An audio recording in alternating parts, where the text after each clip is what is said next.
ಅವಳು ಅಕಾಡೆಮಿ ಬಿಟ್ಟು ಹೋಗುವಾಗಲೂ she said I am not going to come with you, I am not going to stay with you. ನಮ್ಮ ಗುರು insisting for a family.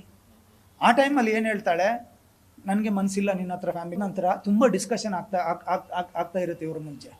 ಅವಳೇನು ಹೇಳ್ತಾಳೆ, ನೀನು you ಎಸ್ಸಿಗೆ ಬಂದು ಸೆಟ್ಲಾಗು, ನಾನು ನನ್ನ ಮಕ್ಕಳಿಗೆ ಕರ್ನಾಟಕದಲ್ಲಿ ಬೇಡ ಯು ಎಸ್ ಅಲ್ಲಿ ಮಾತ್ರ ಅಂತೇಳಿ ಯು ಎಸ್ಸಿಗೆ ಫೋರ್ಸ್ ಮಾಡ್ತಾಳೆ.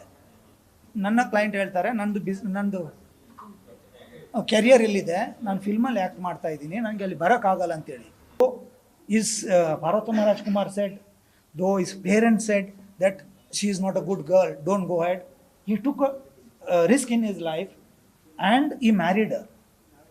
He was aware of that manipulation, but still ಅವನಿಗೆ ಏನು ಹೋಪ್ ಇತ್ತು ದಟ್ ಅವಳು ಸರಿ ಆಗ್ತಾಳೆ ಅಂತೇಳಿ. ಒಂದು ದಿವಸ ಏನಂತ ಹೇಳಿದ್ರೆ, ಫೈನಲಿ ರಿಕ್ವೆಸ್ಟ್ ಮಾಡಿದೆ, ನಾವು ಒಂದು ಫ್ಯಾಮಿಲಿ ಇಟ್ಕೊಳ್ಳುವ, ಮಗು ಮಾಡ್ಕೊಳ್ಳುವ ಅಂತೇಳಿ. ಫಾರ್ ವಿಚ್ ಅವಳು ರೆಡಿ ಇರಲಿಲ್ಲ. ನನಗೆ ಮಗು ಬೇಡ, ನನಗೆ ಯು ಎಸ್ ಅಲ್ಲಿ ಮಾತ್ರ ಮಗು ಬೇಕು. ಇಲ್ಲಿ ಮಗು ಆದರೂ ನಿನ್ನ ಮನೆಯಲ್ಲಿ ನಾನು ಇರೋಕ್ಕೆ ಬಿಡಲ್ಲ, ನಿನ್ನ ಮನೆಯಲ್ಲಿ ಮಗು ಬೆಳಿಬಾರ್ದು, ಇಲ್ಲಾಂದರೆ ಅದು ನಿನ್ನ ಥರ ಆಗುತ್ತೆ, ನಿನ್ನ ಅಣ್ಣನ ಥರ ಆಗುತ್ತೆ ಅಂತ ನನಗೆ ಬ್ಲೇಮ್ ಮಾಡಲಿಕ್ಕೆ ಶುರು ಮಾಡಿದರು.